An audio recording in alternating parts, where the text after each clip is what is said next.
Olá, amigos, muito obrigado mais uma vez pelo seu prestígio. Estamos iniciando mais um ACS na TV e sempre em pauta o Porto de Santos, ou como meta principal, como foco principal, ou de uma forma secundária.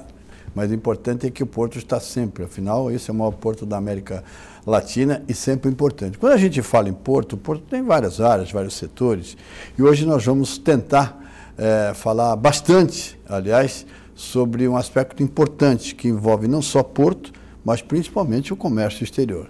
Nós temos o prazer de receber hoje aqui o Dr. Luiz Henrique Pereira de Oliveira, ele que é presidente da Comissão de Direito Marítimo e Portuário da OAB Seção São Paulo. Mas é aqui de Santos, né, Dr. Luiz Henrique, é isso? Um abraço para você, muito obrigado por ter aceito o nosso convite. Eu que agradeço, é uma grande honra participar do seu programa. Inclusive, sou fã do programa, já assisti em outras oportunidades. Muito obrigado. Realmente, eu sou santista, né, e recebi o convite da presidência da OAB de São Paulo para assumir a Comissão de Direito Marítimo e Portuário. Na verdade, essa comissão ela existia na gestão do Dr. Durso e ela foi reativada agora na gestão do Dr. Marcos da Costa. Ele me fez o convite honroso e eu aceitei até pela dedicação, pelo trabalho que eu tenho de longa data na área do direito marítimo, e é uma grande honra, um grande prazer estar à frente dessa comissão em São Paulo. Que bom, parabéns pelo convite. Se foi convidado é porque mereceu e porque tem competência para tal. Vou começar situando um pouco o nosso telespectador, até porque nem todo mundo é especialista, como você. O que é o direito marítimo? Em síntese, para a gente poder começar a dissecar um pouco esse tema. O direito marítimo ele é um ramo autônomo do direito que está previsto na Constituição Federal. Ela regula basicamente relações entre os intervenientes do comércio. Da cadeia de comércio exterior. Exatamente. Então ela regula relações privadas, do direito privado, do direito comercial. Mas só no aspecto nacional ou no aspecto internacional também? Também no aspecto internacional. Nós temos diversos tratados aí, regras de York e Antuérpia, inclusive o documento mais importante do direito marítimo, que é o conhecimento de carga, que é um documento internacional utilizado no mundo inteiro. Então, o direito marítimo ele regula essas relações privadas. Eu vou citar um exemplo, entre o armador, o proprietário do navio, e o importador, o consignatário da carga. Entre o armador e o exportador, por exemplo. O exportador, também, sem dúvida, que é o contratante do serviço de transporte. Então, ela faz essa regulação, né, entre essas empresas privadas. E a pergunta é óbvia, até natural. Como é que estão essas relações? Armador, importador, armador, exportador, enfim. Antes da gente, daqui a pouco nós entraremos com certeza nos aspectos legais também, envolvendo a própria Receita Federal. Mas como é que são as relações? Normais, é lógico que devem acontecer litígios, problemas em função, por isso mesmo é que existe o direito marítimo. Como é que estão essas relações? Tem muitos problemas, poucos, normais, naturais? Existem milhares de problemas. Eu acredito que no Brasil, por ainda não termos uma legislação específica sobre a matéria, temos normas esparsas, mas ainda não temos um código de navegação, né? Temos o Código Comercial de 1850. Nós vamos abordar, inclusive, mais para frente, o novo código, a proposta de novo Código Comercial que está em tramitação no Congresso. Perfeito. Tanto no Senado como na Câmara Federal. Perfeitamente. E existem diversas situações jurídicas, existem diversos litígios entre os envolvidos no transporte. Eu entendo que... Tem um exemplo... Um exemplo clássico, né? Assim, o que nós mais temos de demanda, inclusive no Porto de Santos, é a questão da cobrança da sobreestadia do container, que é a demurrage. A demurrage do equipamento, do container, né? A demurrage, ela nada mais é do que uma indenização que o armador cobra pelo tempo em que ele ficou privado da utilização do equipamento. Então ele cede gratuitamente ao importador durante um período que se chama free time, né? Que é um período livre, e que o importador, quando descarrega a mercadoria, o importador ele tem aqueles dias, normalmente são convencionados 15, 30 dias, depende da negociação, né, entre o importador e o armador. Então ele tem aquele período livre. Ultrapassado o período livre, ele começa a pagar uma indenização contratual em dólar por dia de atraso. O fundamento da cobrança da sobreestadia é justamente porque o armador, sem a unidade de carga, sem o container, ele deixa de gerar fretes. Então ela tem uma natureza indenizatória, para indenizar o armador no caso, né? Então existem diversos litígios. Aqui na comarca de Santos, eu acredito que seja uma das comarcas que mais tenha disputas relacionadas a questões de demurragem no Brasil. Mas essa sobreestadia, esse é um aspecto importante, e eu integrei durante algum tempo o Conselho de Autoridade Portuária, o CAP. Perfeito. E participo até hoje do CAP, só que agora como membro do CONSAD, que é o Conselho de Administração da CODESP. E essa sobreestadia, se eu não me engano, o Sérgio Aquino, que foi secretário municipal de Portos, Sim, e brilhante, para mim, a maior autoridade em termos de portos no Brasil, ele ainda como presidente, ele editou uma norma que quem paga é quem dá a causa. Ou seja, o exportador entregou o contêiner no prazo correto. Se ele não embarcou e aconteceu a sobreestadia, o responsável pela causa é que tem que pagar o ônus. Ou eu estou errado? Na verdade, existe uma... É uma resolução, não é norma, uma resolução. Então, a cobrança da sobreestadia, ela é muito embasada também nos usos e costumes mercantis. Isso é aplicado no mundo inteiro. Então, diferentemente desse entendimento, tem uma regra internacional que diz once demurrage, always demurrage. Uma vez em demurrage, né, sempre em demurrage. E, na verdade, o que o judiciário vem entendendo é que, no caso da sobreestadia na importação, o consignatário... na importação. Então, aí tudo bem, aí exato. Eu concordo, na importação. Mas na exportação, não. Então, na exportação... Eu tenho a janela, eu tenho o agendamento, eu tenho a janela, entreguei, não embarcou... Tem o deadline... Tem o deadline. Perfeito. Digamos que não embarcou em função de um atraso involuntário do armador, do navio.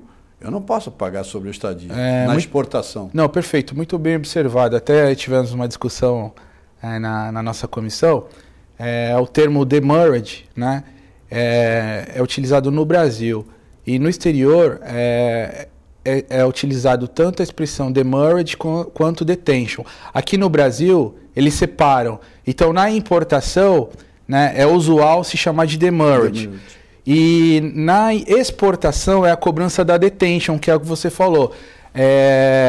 O exportador ele tem um prazo para embarcar, para estufar o container e embarcar. Sim, exatamente. Tem deadline, tem janela, tem o deadline. Tem deadline. Exatamente. Se ele cumpriu tudo rigorosamente e o container não embarcou, é a resolução número 1 do CAP. Sim.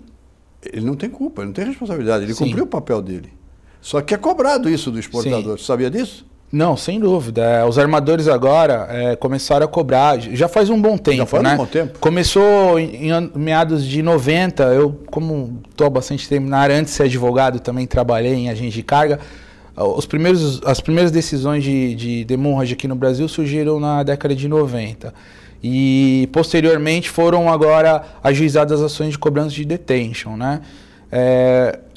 O que tem se entendido na jurisprudência é que se o exportador ele fechou o booking, que é a reserva de praça do navio, ainda que ele não tenha sido responsável, dado causa, os juízes estão entendendo no sentido de responsabilizado. E aí cabe ao exportador mover uma ação de regresso contra quem de direito. Né?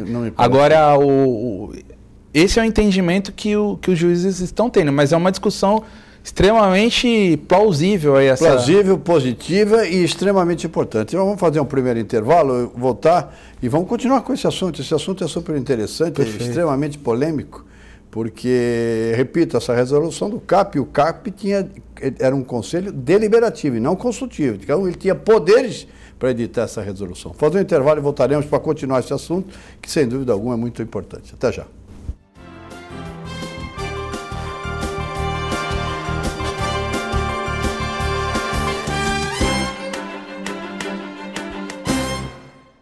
Se você quer algo diferente e está por dentro de tudo que acontece em sua cidade, mande dicas, sugestões de pauta pela nossa fanpage, facebook.com/tvcom.santos. Interaja com a programação da sua TV Com. TV Com, interagindo com você.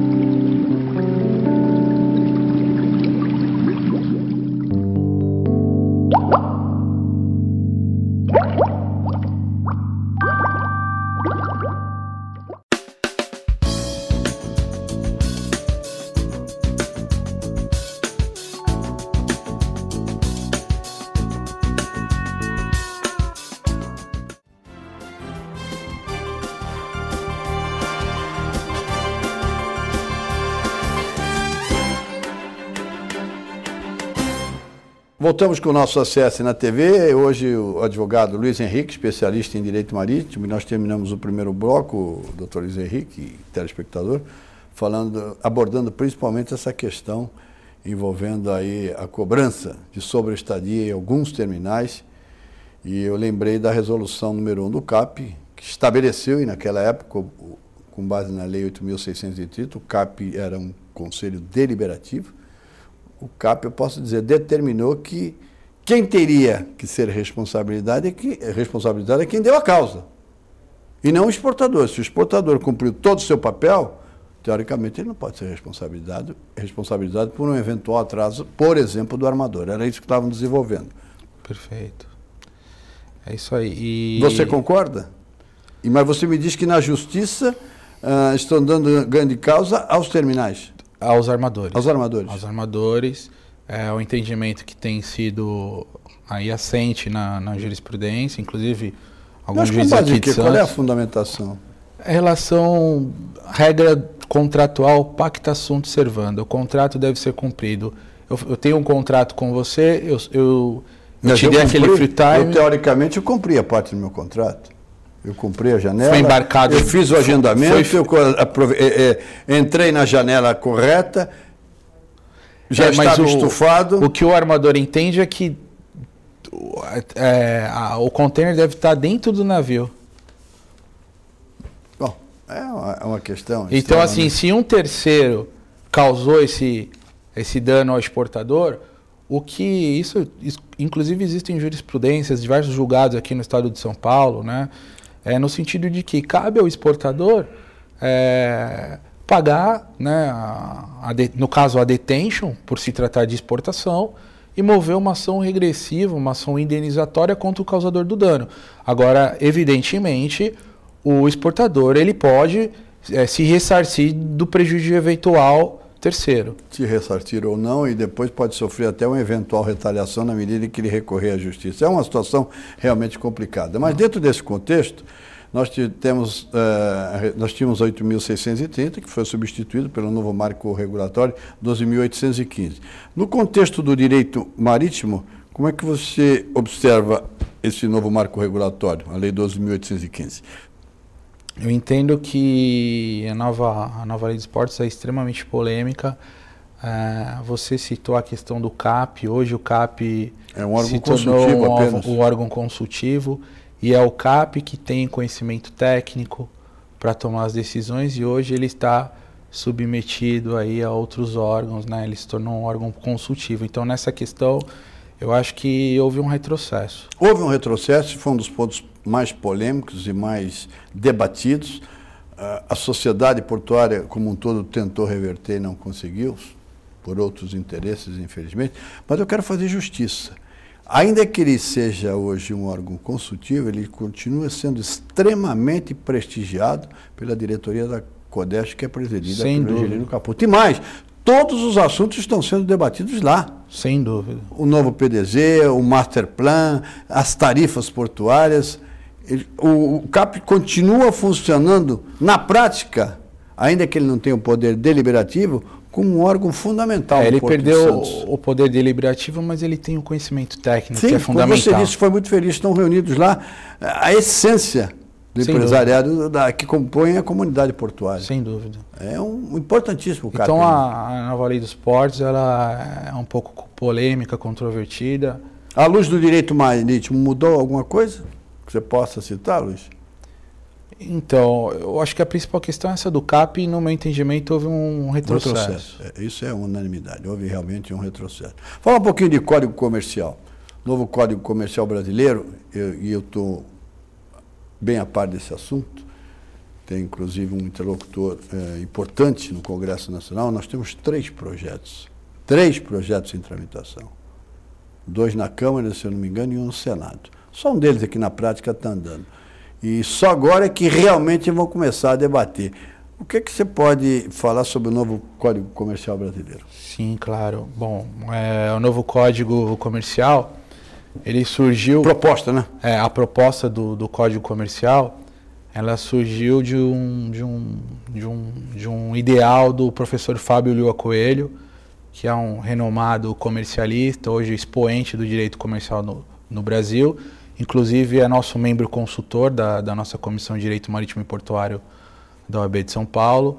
O professor Fábio Lhô escreveu diversos artigos sobre a necessidade de se ter uma atualização no direito comercial, de se ter um código, e ele criou uma minuta. Essa minuta foi encaminhada para o deputado Vicente Cândido, e o Vicente Cândido transformou em projeto de lei, que é o projeto 1572 de 2011, 1572/11. E esse projeto inicial já sofreu algumas emendas. Na verdade, o projeto de lei, em sua origem, ele não tratava da questão relacionada ao direito marítimo. Então foi criado o primeiro projeto de lei, só que o direito marítimo acabou sendo ignorado. E a Associação Brasileira de Direito Marítimo, que a sede é no Rio de Janeiro, fez um brilhante trabalho de entrar em contato com o deputado Vicente Cândido, falar da necessidade do direito marítimo no Brasil, expor os anseios da comunidade maritimista, e foi prontamente atendido. Então criou-se dentro da BDM uma comissão de juristas para escrever os artigos, para dar sugestões, para incluir o direito marítimo no projeto de Código Comercial. Hoje, o nosso Código Comercial atual é de 1850. 1850, atenção, é um pouquinho velho, digamos. Pouquinho só, né? E, inclusive, a linguagem utilizada era na época do barco à vela. Meu Deus do céu, como é que pode, dos barqueiros, né? Então, temos artigos que eles falam os trapiches, barqueiros. O início do Porto de Santos foram os trapiches. Exatamente. Né? Então, uma linguagem, né? E hoje, como a parte primeira foi revogada, só existe a parte segunda, que é justamente que trata do direito marítimo, né? Então, nesse projeto do Código Comercial, através desse brilhante trabalho da BDM, que foi encabeçado pelo juiz do Tribunal Marítimo, Dr. Nelson Cavalcante, houve uma emenda, houve duas emendas, a 55 e a 56, que trouxeram, né, o direito marítimo para o projeto de Código Comercial. E nessas emendas são tratadas diversas questões de interesse aí da comunidade maritimista. Eu entendo que é um avanço, eu sou totalmente favorável ao novo código, como você bem citou, o nosso código atual, ele foi muito bem elaborado. A base do direito é fantástica, mas o direito ele tem que acompanhar a sociedade. E a evolução dos tempos, né? A evolução dos tempos. Hoje nós estamos na era da internet, dos títulos de crédito eletrônicos, né? E o código está na era da carta partida, né? A carta partida era um documento que era rasgado, né? Era rasgado e entregue uma parte para cada, né? Então, assim, você vê a diferença, né? Em 1850 era a carta partida, hoje, né? Em 2015 nós estamos no título eletrônico. É verdade. Então, por melhor que ele tenha sido constituído, elaborado, impõe-se a elaboração de um novo Código Sem dúvida, Comercial. Oportuna, totalmente oportuna. Imprescindível, né? Imprescindível para o direito comercial e para o direito marítimo brasileiro. Fazer mais um intervalo, estouramos aí o segundo bloco, mas já vamos fazer o último intervalo do nosso programa de hoje e voltamos para falar um pouco mais com o Dr. Luiz Henrique sobre esses assuntos e outros assuntos importantes ainda envolvendo o direito marítimo, enfim, outros assuntos de interesse geral e nacional. Voltaremos em instantes.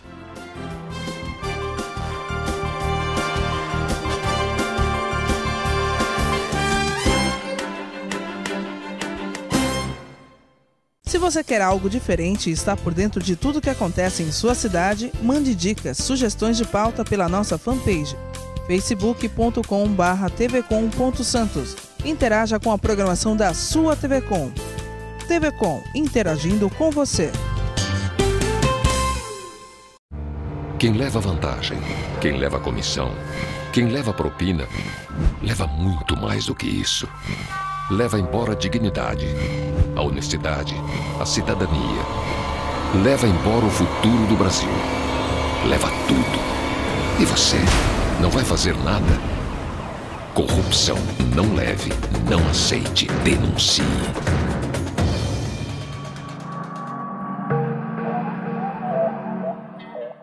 Acesse o site da TV Com e acompanhe a nossa transmissão em tempo real. Fique por dentro da nossa programação. TV Com, interagindo com você.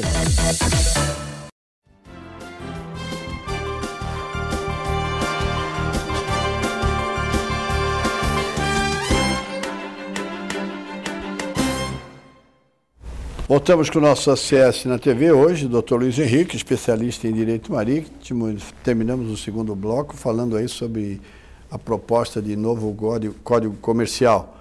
E com certeza vai demandar um tempo. Essa tramitação até, eu acredito que na Câmara existem 2 projetos em andamento e existe um do presidente do Senado, Renan Calheiros. Esse com certeza vai andar. Se não andar o do presidente do Senado, meu Deus do céu, quem é que vai poder mais movimentar? Sem dúvida, esse é o 487 de 2013. Agora, a figura do agente de carga no novo Código Comercial, o que é que você pode falar? Então, sobre agente de carga, eu tive a grande honra de receber um convite do professor Fábio Ulloa para escrever um artigo no livro Novas Reflexões sobre o projeto do Código Comercial. E o tema que eu escolhi foi justamente o agente de carga, a necessidade de regulamentação dessa atividade no Brasil. Aliás, nós criamos recentemente, lá na Associação Comercial, a Câmara Setorial dos Agentes de Carga. Importantíssimo. Eu tenho, inclusive, acompanhado o brilhante trabalho de vocês, estão de parabéns. Eu acho que importantíssimo para a cidade de Santos também. Então, com relação ao agente de carga, hoje o agente de carga ele só tem previsão no Decreto 3766, que tem força de lei, mas eu entendo que a definição do Decreto 3766 é um pouco controversa. Esse decreto, só para situar o telespectador, ele dispõe sobre o quê? Ele fala ele define o agente de carga como sendo tanto o representante do transportador contratual, como ele pode também representar o importador e o exportador, né? Agora, o novo código, ele implantou, na verdade, o novo código, ele está tratando do transportador contratual, que é o NVOCC, que é a empresa, que é o chamado armador sem navio. Só que, embora o novo código tratasse do transportador contratual, ele não fez referência ao agente de carga. Então eu entendo que isso pode ser muito perigoso, porque como nós não temos hoje juízes especializados no direito marítimo, hoje o juiz ele não tem curso de direito marítimo. Ele poderia confundir uma figura com a outra, né? Até no que diz respeito às responsabilidades de um e de outro. Então, até por conta disso, eu escrevi esse artigo no livro do professor Fábio Ulloa Coelho e tomei a liberdade de encaminhar um parecer para a BDM. A BDM encaminhou esse meu parecer para o Senado, para a Câmara, e a Câmara agora tem uma emenda do deputado Manuel Júnior, que inclui a figura do agente de carga no novo Código Comercial. Que beleza. Parabéns pelo trabalho. Sem dúvida alguma, o agente de carga, no contexto do direito marítimo, no contexto do complexo do sistema portuário nacional, é fundamental. E no contexto da cadeia de comércio exterior, mais ainda. Nós estamos terminando, infelizmente, estamos caminhando para o nosso final, mas eu queria também abordar com você a Receita Federal, o papel da Receita nesse contexto de direito marítimo, principalmente esses aspectos de multas, uma série de coisas, que é uma preocupação do exportador, do importador. O que você pode falar sobre isso? Certo. Posso falar sobre esse tema? Na verdade, aí é que está a diferença. Quando eu falei do direito marítimo, que regula as relações do direito privado entre os intervenientes, a questão da Receita Federal está dentro do direito aduaneiro, né? Está dentro do direito da aduana. Eu também sou secretário adjunto da Comissão de Direito Aduaneiro da OAB de São Paulo, e a gente tem acompanhado bastante o assunto com relação às multas do Siscomex Carga, uma situação muito preocupante. Hoje, inclusive, nós estamos em tempos de uma reestruturação no CARF, que é o órgão que vai julgar essas multas em segunda instância. Eu entendo que a Receita Federal ela tem que ter uma aproximação maior com os agentes de carga, com os armadores, porque a gente tem notado que muitos casos de multas são abusivos, são ilegais. Eles violam o princípio da razoabilidade, da proporcionalidade, eles violam diversos princípios do direito administrativo. Eu posso citar, exemplo, o caso de retificação de conhecimento eletrônico. A empresa, por um erro de digitação, ela erra na hora de prestar uma informação e ela espontaneamente acusa o seu erro, pede a retificação, que é normal e natural. Exatamente. Muitas vezes antes... Você está agindo de boa fé. Total boa fé. Muitas vezes antes do navio atracar, porque ela tem 48 horas para informar, para prestar informação, 48 horas da atracação do navio. E muitas vezes ela consegue reconhecer esse erro antes da atracação do navio. E aí ela recebe um comunicado de que ela será multada em R$5.000. Quer dizer, eu entendo que viola frontalmente aí o princípio da razoabilidade, da boa-fé. A única saída é a justiça. Exato. A Receita Federal, ela editou uma instrução normativa recentemente que ela excluiu da IN 800, que regula o Ciscarga, os artigos sobre retificação, mas não está clara. Então, acho que seria importante para a Receita Federal editar um ato declaratório interpretativo para realmente esclarecer se esses casos de retificação são passíveis de multa ou não. Porque o que ocorre hoje no Brasil é que não existe uma uniformidade.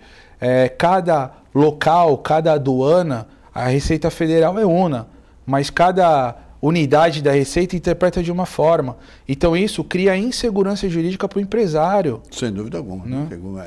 Não dá para interpretar a lei. Não dá. De uma maneira assim mais rigorosa nesse comentário, a lei ela tem que ser cumprida e tem que ser igual no país inteiro. Exato.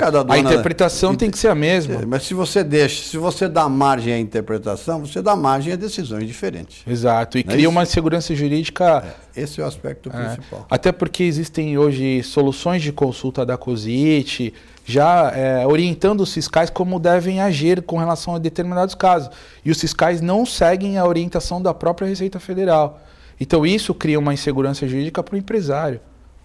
Bom, nós conversamos, tivemos o prazer de receber aqui o Dr. Luiz Henrique Pereira de Oliveira, especialista em direito marítimo. É um tema difícil, mas é um tema importante, principalmente à luz da cadeia de comércio exterior, que é a base de qualquer nação. Hoje, principalmente, o comércio exterior é fundamental para qualquer país do mundo. Dr. Luiz, muito obrigado. Eu tenho certeza que oportunamente nós voltaremos a conversar, principalmente quando entrar mesmo em pauta o debate em torno do novo Código Comercial. Um abraço, muito obrigado, até uma próxima oportunidade. Eu agradeço a oportunidade, quero fazer um convite a você para participar das nossas reuniões também. Muito obrigado. Nós vamos debater diversos assuntos importantes em São Paulo. Vou para aprender. Você é nosso convidado, será uma grande honra tê-lo conosco. Pode contar comigo e vou para aprender principalmente. Eu acho que a vida é um aprendizado constante, principalmente à luz do direito. Um abraço. Para trocarmos experiência. Se Deus quiser. Um abraço para você também. Mais uma vez, muito obrigado pelo seu prestígio e seja feliz.